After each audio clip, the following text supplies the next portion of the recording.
Hello दोस्तों, मैं अपने विचार पूर्ण सुखदायित्व के माध्यम से आपके सामने डालना चाहता हूँ कि विचारों में कब और किस समय तब्दीली आनी स्टार्ट हो जाती है और कब किसी आदमी के अपने खुद के विचार उस परमात्मा के विचारों से कनेक्ट होते हैं। तो दोस्तों, ये उस समय की बात है कि जब मैं काफ़ी छोटा था और खुद अपने आप को भी नहीं जानता था कि वास्तव में मैं कर क्या रहा हूँ और क्या होने वाला है।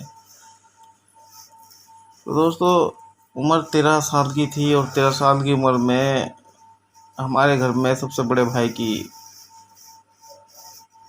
शादी हुई थी उस समय। और जब शादी हुई तो शादी होने के बाद में हर जगह खुशी का माहौल था, पर एक मेरा चेहरा था जिस पर खुशी का माहौल नहीं था। कारण क्या था? एक अजीब सी तड़फ अंदर थी, एक ऐसा महसूस होता था कि कोई चीज़ हमसे अलग हो रही है। तो दोस्तों, ऐसा महसूस होता कि अब परिवार पहले जैसा नहीं रहेगा और परिवार में कहीं ना कहीं खलल पैदा होते रहेंगे। ऐसे ऐसे विचार दिमाग में आते गए और वही कंडीशन सामने हुई। भाई की शादी हुई और शादी होने के बाद में घर में राट झगड़े और कई कई तरह की परेशानियां पैदा होने लगी। मैं भी काफ़ी बीमार रहा उस दौरान दोस्तों। तो दोस्तों, विचार फिर भी बनते गए और आगे जुड़ते गए। तो मैं कभी कभी ये बैठ के सोचता था कि वास्तव में वो परम सत्ता है क्या? क्या परम सत्ता उन देवी देवताओं के अंदर है जिसे हम पूज रहे हैं, या हम जिस पीर पे झाड़ू अगरबत्ती या उसकी सेवा करने के लिए जा रहे हैं, क्या इससे प्राप्ति होती है? कोई चीज़ समझ में नहीं आ रही थी। सिर्फ एक विचार था कि विचार आखिर वो चीज़ है क्या, एक अंदर विचार खोजने का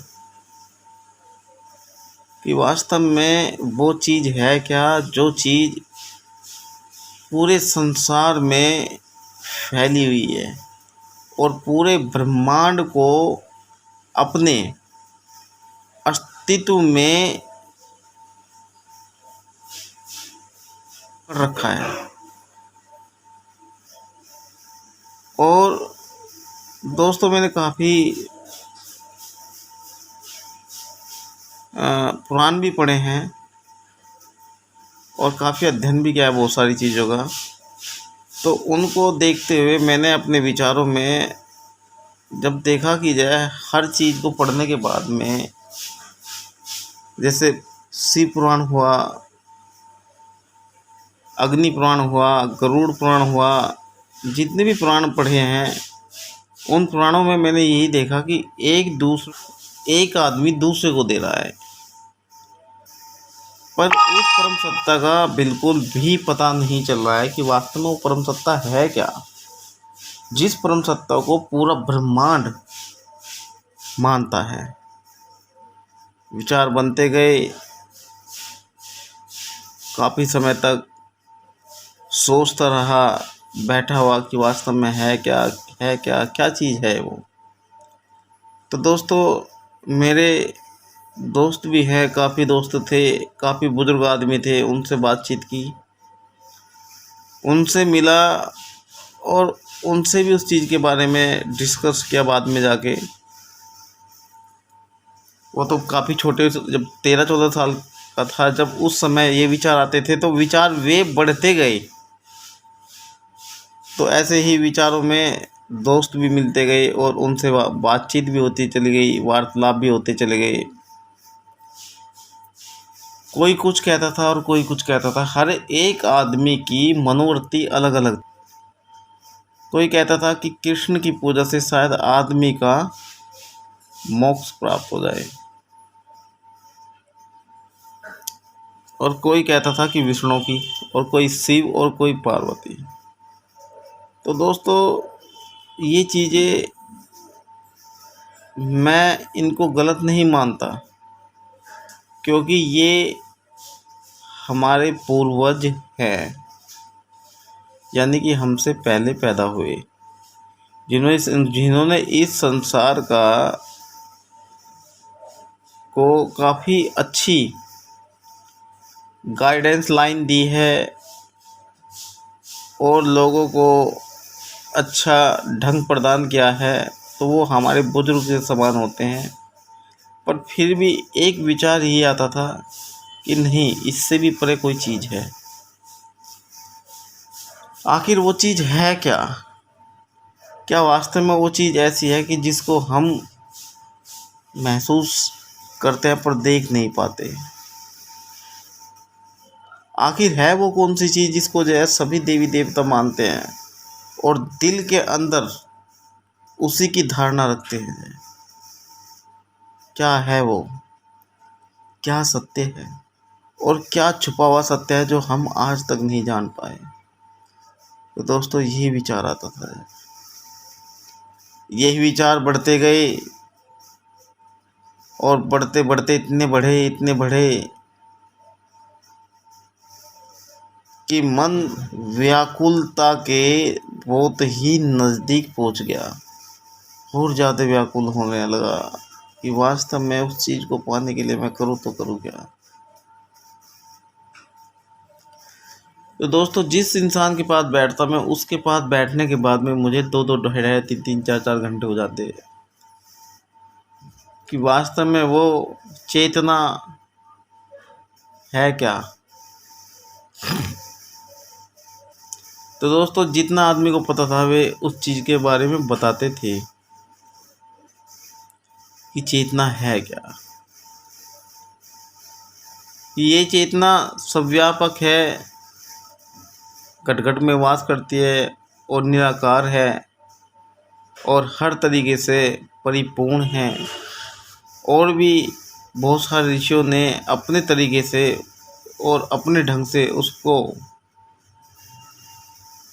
प्रस्तुत किया है, या फिर ये कह लीजिए कि उन्होंने अपने ढंग से अपने विचारों में लिखा है। तो दोस्तों, यही चीज़ सोचते सोचते जब मैं काफ़ी आगे बढ़ा, तो ये पाया कि वास्तव में वो परम सत्ता, जो वो निराकार करता निराक्रम पुरुष है, जो कण कण में वास करने वाला है, और जो सभी के अंदर एक ज्योत के स्वरूप छुपा हुआ है, कि मैं या पूरा ब्रह्मांड उससे कनेक्ट क्यों नहीं है, जिससे हमें ऊर्जा मिलती है और हमें शांति मिलती है, और उस ऊर्जा से हम कैसे परे हो सकते हैं।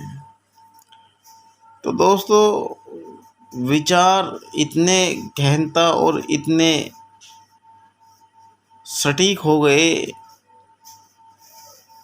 कि अब उसको पाने की चाहना और ज़्यादा बढ़ी, और गहराई में जाना चाहता था कि वास्तव में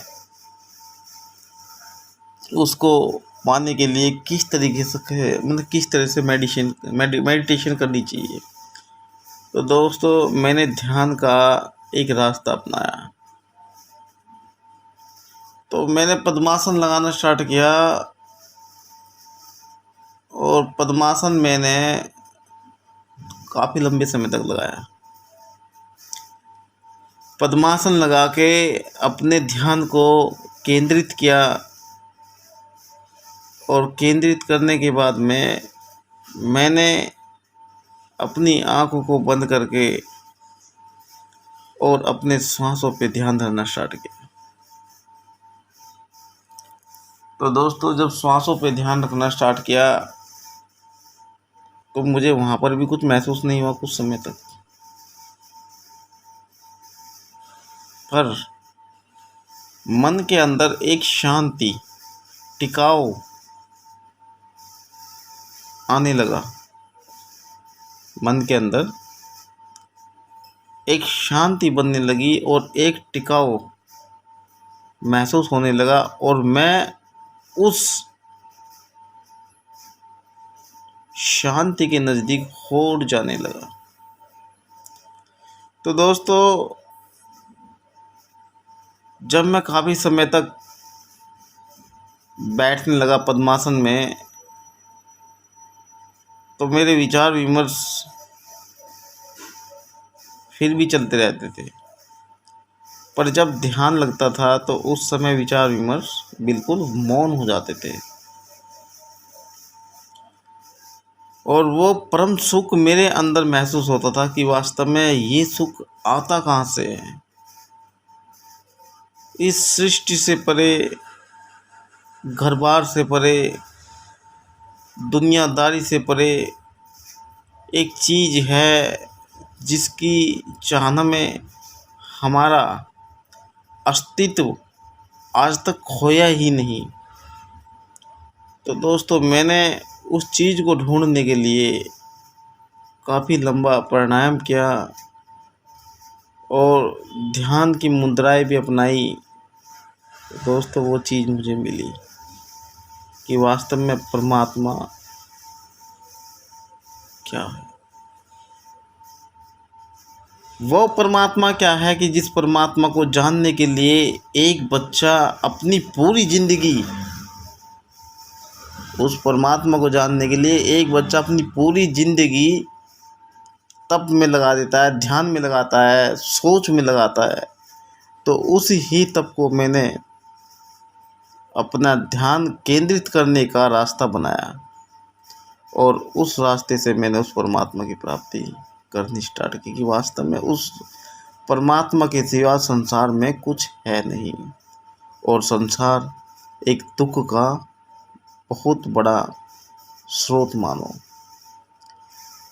कि दोस्तों, ये संसार तो वास्तव में दुख का स्रोत है, पर दुख का स्रोत होने के कारण भी इस संसार ही हमारे अनेक काम होते हैं। इस संसार के माध्यम से ही हमारे अनेक काम होते हैं। अगर हम संन्यास जीवन भी अपनाते हैं तो संन्यास जीवन को अपनाने के लिए भी हम इस गृहस्थी का बहुत ही चयन करते हैं, क्योंकि गृहस्थ में भी साधु संत आते हैं और गृहस्थ से ही अपने जीवन व्यापन को शुरू करते हैं। तो दोस्तों, जब गृहस्थ आदमी का छूटने लगता है और संन्यास को अपनाने लगता है, तो संन्यास अपनाने के बाद में भी या तो वो संन्यास ऐसा होना चाहिए कि गृहस्थ की जरूरत ही ना हो, या तो वो संन्यास ऐसा होना चाहिए कि गृहस्थ की जरूरत ही ना हो और गृहस्थ से काफ़ी ही अपने संबंध को काट के एक जगह को अपना ले और वहीं परमात्मा की प्राप्ति करे, अपने घास फूस फल इत्यादि पे जीवन डिपेंड कर दे। दूसरा साधन हमारे ऋषि मुनियों ने भी किया है और हमारे संतों ने भी किया है कि वास्तव में गृहस्थ में रहते हुए भी संन्यास जीवन का पालन किया जा सकता है। तो दोस्तों, जिसने संन्यास जीवन का गृहस्थ में रहते हुए भी पालन किया है, वे भी इस भव सागर से पार हुए हैं। पार कैसे हुए कि दोस्तों, जब उन्होंने अपने मेडिटेशन को हर तरीके से परिपूर्ण किया, यानी कि मेडिटेशन करते समय अपने परिवार की बाधाओं को बीच में नहीं आने दिया, जो जैसा चल रहा है चलने दिया। बहुत सारे संतों के जिक्र आते हैं, तुकाराम जी का जिक्र आता है, रविदास जी का जिक्र आता है, कबीर साहब का जिक्र आता है, अच्छा, और नानक जी का जिक्र आता है, संत रामतीर्थ का जिक्र आता है, बहुत सारे संतों के जिक्र आते हैं जिन्होंने कुछ ने गृहस्थ त्याग दिया, कुछ ने गृहस्थ बसाया ही नहीं और कुछ ने गृहस्थ के अंदर ही उस परम सत्ता को महसूस किया और उसे हासिल भी किया। तो दोस्तों, इस तरह से मेरे भी विचार बने और मैंने भी अपने विचारों को काफ़ी समय तक विराम दिया और आज भी दे रहा हूँ। आज भी कभी कभी दोस्तों विचार आता है कि घर को त्याग कर वनों के अंदर अपने आप को जाने दिया जाए। पर दोस्तों, ऐसे विचार कभी कभी ऐसे भी आते हैं कि जो गृहस्थ बसाया है उस गृहस्थ को पूरा करने के बाद में ही घर त्यागा जाए तो सबसे अच्छा होता है, क्योंकि अपनी जिम्मेदारी हर इंसान की बनती है। पर ये नहीं कि गृहस्थ बसाने के चक्कर में उस समय का आदमी प्रयोग ही करना छोड़ दे, कि परमात्मा का तो ध्यान हमेशा होना चाहिए। अगर नर्सरी क्लास से बच्चा पढ़ता है, जब भी 14वीं या 16वीं करता है, इससे पहले नहीं करता, क्योंकि पहली सीढ़ी आदमी को पकड़नी ज़रूरी होती है। तो दोस्तों, उस सीढ़ी को पकड़ने के लिए स्टार्टिंग से ही आदमी का ध्यान की प्रक्रिया मजबूत होनी चाहिए। तो आदमी गृहस्थ में भी रहे या गृहस्थ से बाहर भी रहे, अगर वो अपनी लाइन बना रहा है तो बनाता चले जाए, और जब वो समय आए उस समय से ना चूके, और उस परमात्मा की प्राप्ति के लिए वो सभी चीज़ को छोड़ के एकाग्रता को महसूस करे, क्योंकि परमात्मा एकाग्रता से ही एकाग्रता से ही प्राप्त होता है। परमात्मा हर तरीके से मनुष्य की मदद करता है, ये सत्य है। परमात्मा हर तरीके से मनुष्य की मदद करता है कि जब मनुष्य किसी चीज़ को उस परमात्मा से मांगता है तो उसे देता है। पर जब मनुष्य अहंकार में भर के और अपने आप को कर्ता मान के और उस परमेश्वर को पीछे कर देता है, उस निराकार कर्ता निधार को पीछा कर देता है, तो उस समय वो परमात्मा उसकी मदद नहीं करता, क्योंकि उसका अहम उसको आगे ले आता है।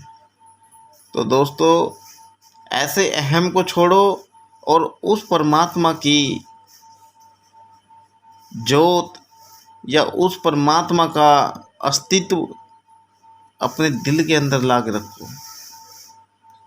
और धारणा को परिपक्व करो, मजबूत करो धारणा को।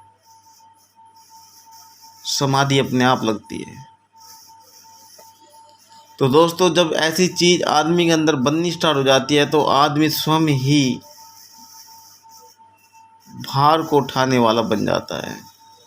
तो दोस्तों, इस तरह से ही मेरे विचार भी आगे बने और बनते चल गए। तो दोस्तों, आगे की कहानी मैं अगली वीडियो के साथ आपको सुनाऊंगा कि वास्तव में फिर मेरे साथ क्या घटा और क्या महसूस हुआ। आप देखते रहिए पूनम सुखदायती के माध्यम से कि आगे की स्टोरी में मैं अपने बारे में क्या बताऊंगा।